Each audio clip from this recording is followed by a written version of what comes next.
Sea usted muy bienvenido a una nueva clase de EBSEP. Quien te habla es el pastor Roy Resen y estás en una nueva materia de EBSEP, de Escuela de Formación Cristiana Evangélica y Discipulado.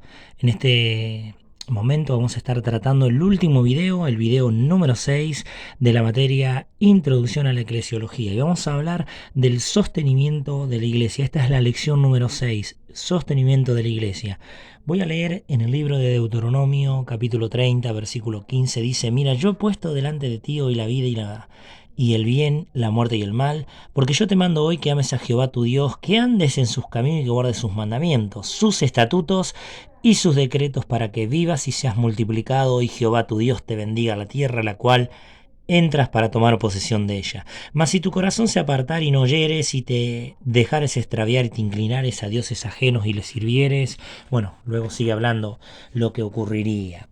Esta palabra suele sonar seguido. Por ahí hay personas que me preguntan: pastor, ¿qué tiene el diezmo? ¿Es obligación diezmar? ¿Es obligación ofrendar? ¿Es obligación dar una ofrenda especial? Yo les digo: no, no es obligación. Dios no te obliga a diezmar, Dios no te obliga a ofrendar, porque el evangelio de Dios no es por obligación, el evangelio de Dios es por decisión propia. Ahora, la Biblia dice lo siguiente, leíamos en el libro de Deuteronomio, en el capítulo 30, versículo 15: yo he puesto delante de ti un camino de vida y un camino de muerte. Yo he puesto delante de ti la oportunidad y la decisión para que vos puedas ser prosperado o no puedas ser prosperado. Hay muchísimos versículos que hablan sobre el diezmo, muchísimos versículos que hablan sobre la ofrenda, pero no me voy a detener a dar detalles sobre eso, porque eso se da en una materia que se llama mayordomía. Hoy vamos a tratar el sostenimiento de la iglesia, pero sí quiero decirte que Dios no te obliga a diezmar, Dios no te obliga a ofrendar, pero es importante que entiendas. Dios te da la oportunidad de vivir para Él. Él te da la posibilidad de honrarle con tus diezmos, con tus ofrendas, de reconocer que todo le pertenece a Él. Algo tenés que saber: desnudo vinimos a este mundo y sin nada nos iremos del mismo. El entender cómo se sostiene la iglesia va a ayudar a que cada hermano contribuya para que la obra de Dios crezca. No me voy a detener con cada fundamento, principio y versículo, porque eso se da en otra materia, como te decía, pero sí voy a hablar algunas verdades sobre esto. Primero, la iglesia evangélica no es sostenida por el Estado, se sostiene por sí sola. La iglesia cristiana evangélica no es sostenida por el Estado. La iglesia católica sí es sostenida por el Estado, pero la iglesia evangélica no.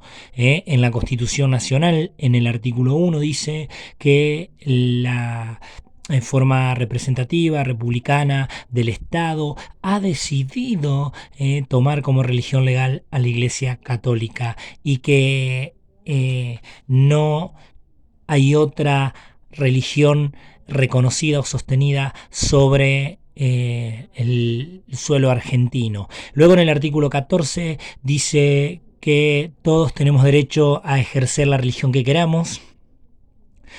Podemos elegir libremente siempre y cuando paguemos las iglesias lo que se conoce como Registro Nacional de Culto o Fichero de Culto. Entonces, la iglesia evangélica no es sostenida por el Estado. Segundo, la iglesia evangélica es una institución de carácter privada y no pública, como muchos creen. Algunos dicen: no, yo puedo ir a la iglesia y hacer lo que quiera porque total la iglesia es pública. No, no, la plaza es pública. La calle es pública, la iglesia no, la iglesia es de carácter privada. Es más, hay oportunidades, casos muy específicos donde el pastor ha expulsado a una persona porque tal vez ha robado, se ha portado mal, ha hecho algo grave, entonces le prohíbe el ingreso a la iglesia. Es decir, la iglesia está abierta para todos, pero no es de carácter pública, es privada. Tercero, la iglesia evangélica debe pagar al Estado para practicar la religión evangélica. Debe pagar el fichero de culto o registro de culto. Esto se tiene que hacer. Por último, vamos a hablar de cómo se sostiene la iglesia evangélica. Primero hay que entender que la iglesia evangélica cuenta con gastos fijos como luz, gas, impuestos y otras cosas. Además, otros gastos que son variables como sillas, instrumentos que se rompen, parlantes, etc. Para poder sostener la iglesia recibe ofrendas voluntarias, ofrendas especiales, donaciones. Además recibe los diezmos de aquellas personas que han propuesto en su corazón dar el 10% de sus ingresos a la iglesia para que la obra se sostenga. Es decir, hay personas que dicen yo quiero dar el 10%, quiero dar mi diezmo, porque saben que Dios los ha bendecido, saben que Dios, Él dice, probadme en esto, allí en el libro de Malaquías. Entonces también tenemos un montón de versículos bíblicos que hablan sobre el diezmo. Dice inevitablemente diezmarás, y bueno, en el Nuevo Testamento dice hombres mortales reciben estos diezmos. Entonces hay gente que dice yo voy a dar el 10% para que la obra crezca.